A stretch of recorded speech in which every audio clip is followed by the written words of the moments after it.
Oh, hella beard, it's your boy Big Beard B, and we are back for another edition of Big Beard Business. Listen, today I wanted to do a blast from the past and revisit a video from 2018. On April 18th, I released a video entitled 10 Fragrances for Life, and that was the first 10 Fragrance for Life video within my channel. That was actually a challenge by Timmy from the channel Imagine Scents. But I say all that to say this: as I went back to that video today, I said, do these fragrances still deserve a place within a collection? And I think most of them do, but I want to be real with you and kind of tell you where they stand in my collection today. So without any further ado, we'll hop back into this because I think we got some things to cover. First up on this list and on that list, and these are going to go in the exact same order, was a fragrance from VIKTOR and ROLF, and this one is SPICEBOMB Extreme. Now, SPICEBOMB Extreme is a great fragrance, one that I believe I gave a 9 out of 10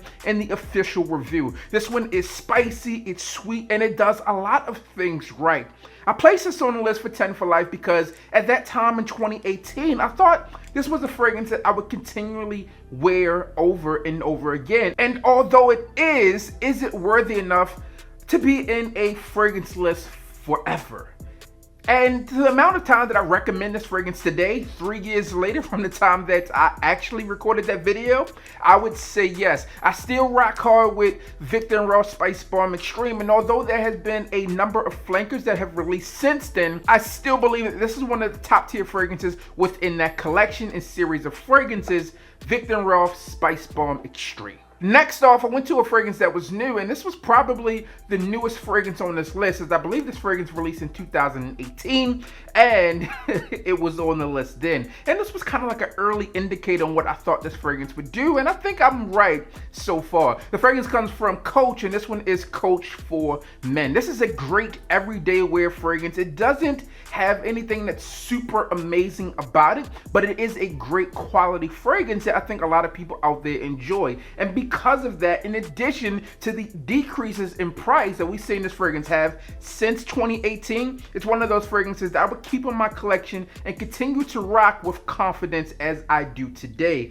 Coach for Men is still on the list 3 years later. Next off, we went to a fragrance that was woody, aromatic, musky, and at that time, I had this fragrance in my collection, and it was a fragrance I've been wearing since high school, and I still do today. And of course, this fragrance will still deserve a spot on a updated video. This fragrance is none other than Burberry Touch. You guys know how I feel about Burberry Touch. Again, it's woody, it's musky, it's aromatic, it has this powdery feel to it, it's fresh and clean, inviting. You really can't go wrong with this one. And again, we're talking about price decreases in scents.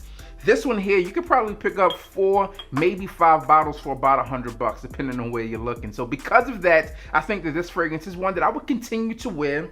And if I had to do the list all over again, it will be one that would be there. As well as this next fragrance. This one I gave a 10 out of 10. And this one comes from the house of MAISON MARGIELA. And this one is By the Fireplace. My recommendation level for this fragrance hasn't really decreased since I've put this one on this list. This one is smoky, it's inviting, but it's not for everyone. There's been times that people hit me up like, yo, B, this one smells like I'm at a campfire with smoke and roasted. Of course, this one is called By the Fireplace, all right? And that's what you're gonna get with this. You're gonna get subtle hints of smoke, not overly smoky. Get some sweetness within the scent. It's personally one that I feel to be a cuddle buddy worthy fragrance, and it's also a unisex scent, which means the ladies, in my opinion, is going to give this fragrance a little bit more play than some of the others. Because of that, I still value this fragrance at a 10 out of 10 in terms of its official ranking. If I was doing the list all over again from a designer aspect, this fragrance would definitely be there. But the next fragrance would not be, not at all. The next fragrance is one that I really do enjoy, probably as much as I did when I released the official video. However, my wear rate for this fragrance has been way down, which means I haven't worn it as much as I once did and probably should because of a few factors. And I think that's what zeroes in with this list is the wearability is still there. This one is still this really nice oriental scent, provides some coconut here, you get some fruity components, and it's just an all-around solid scent that I feel the ladies still do enjoy. But This one is extremely difficult to find, and because of that, I decided I would not keep this within the collection. This one comes from the house of NEJMA, and this one is NEJMA 7. Now, I know some of you but not talk about this fragrance. It's extremely easy for you to find, but most of you are not here stateside in the US. I originally picked this one up from a Macy's down at Boca Raton, Florida, at the Boca Mall down there, and this scent has since gone away from Macy's, from my understanding, and I haven't seen anything else from them. In fact, I don't hear many people talk about this line at all, but this is one of those special gems from this house, if you ask me. I think it's a phenomenal scent, but it's not a fragrance that I still wear often, and because of that, if I was redoing a list, I would not place it on a list of, you know, forever scents. As well as this next one. This next fragrance I still recommend a lot. I still think this fragrance is dope, but it's not one that I would place on a updated list. This fragrance comes from the house of Chanel, and this one is Chanel Allure Homme Edition Blanche. Now, this one is a weird one because I gave this fragrance a 10 out of 10. However, there are other things that I wear a bit more than this one, and although I still feel that this fragrance is a 10 out of 10, it doesn't get as much wear for me as it once did. Now, would I keep it in the collection? Probably so. One of the key things I enjoy about this scent is that not everyone has it, and that is a little exclusive component for me, but because I don't wear it as much as I once did, right, I don't feel comfortable with keeping it on a list of forever fragrances. So if I was redoing a list, you probably would not see that fragrance there. All right. Now I'm going to go into this next fragrance, which is one that has been in my collection forever since its official release. And I've had a number of bottles of this one here, maybe 5, 6, maybe 7. I'm not sure. The fragrance comes from the house of Sean John. This one is Sean John Unforgivable. Now, this one here happens to be the same bottle that I had in 2018. All right, but just because of the very nature of how long I've had this fragrance, I would probably keep it there. Now, I'll be completely honest here in stating that I don't wear this fragrance as much as I like it a lot, right? And I know that this fragrance could be worn on a daily basis, but it's not a fragrance that I do wear on a daily at all.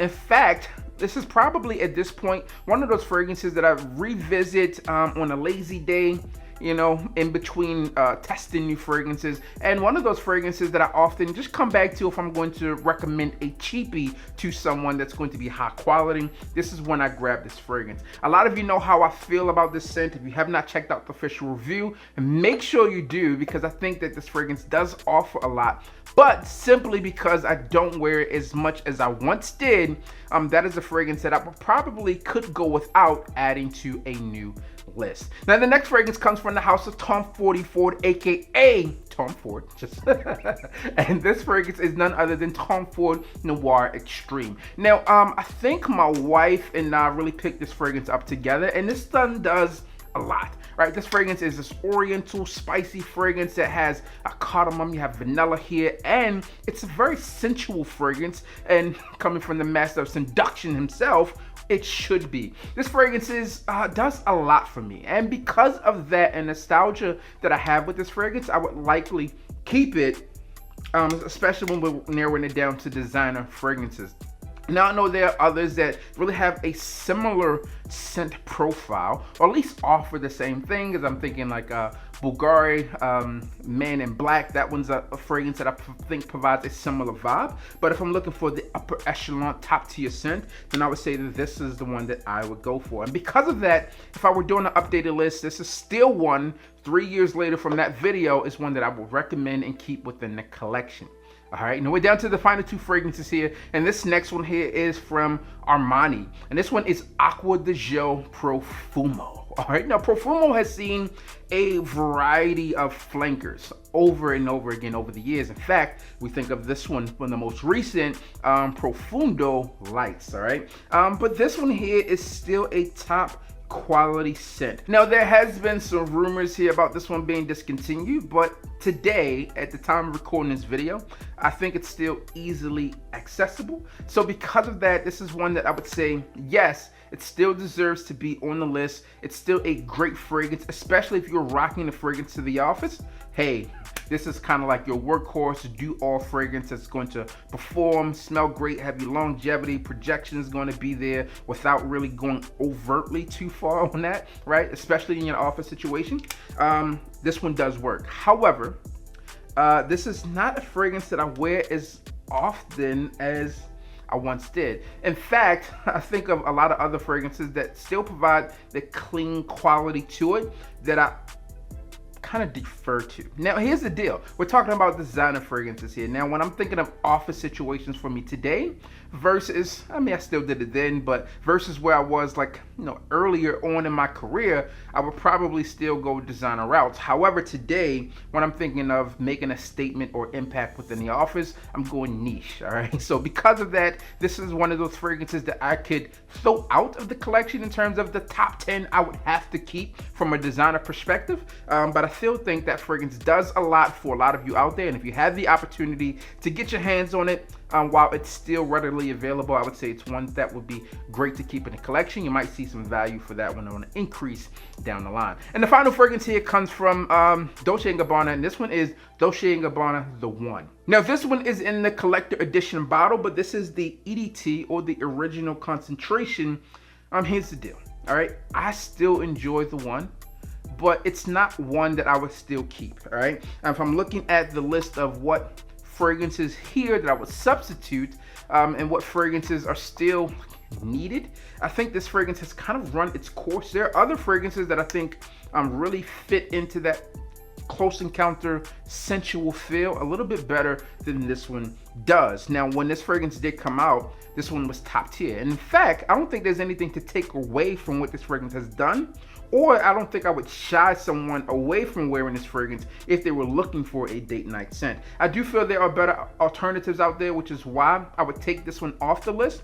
But this one was on the list simply because of how many times I purchased this fragrance originally. So there you have it. That's the original, the OG list of 10 fragrances I would keep for life. Throw away the rest. All right. Listen, some of these fragrances did not make it. They were not lifers. All right. Eddie Murphy and Martin would be disappointed in me. Or maybe they were happy because, you know, we got some out of there. But this is the deal, man. These fragrances, you know, are still top tier, high quality scents. If you were with me back then, right, and checked out that video, let me know what fragrances that you thought should be around, or what fragrances would you have on the list today from a designer perspective. I think it would be cool because over the years I've separated them, like designer versus niche, right, versus indie, etc. I think it would be cool to bring them all together into one video and see where we would land there.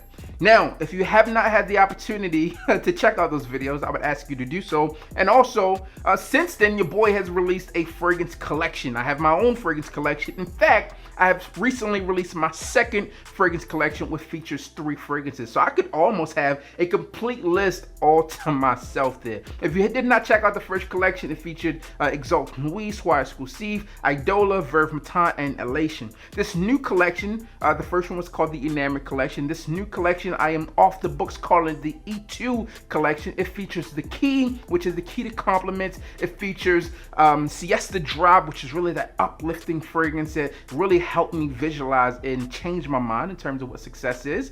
And also XO Brandy, which is that play on seduction. So there you have it. That's all I have for you guys and girls today. Hopefully you enjoyed today's video. Let me know what are your top 10 fragrances down in the comment section. As always, I'm your boy, Big Beard. Beat him with the like, comment, and subscribe. Tell a friend that we are back again. And you already know what I need you to do. Just hit the goddamn bell.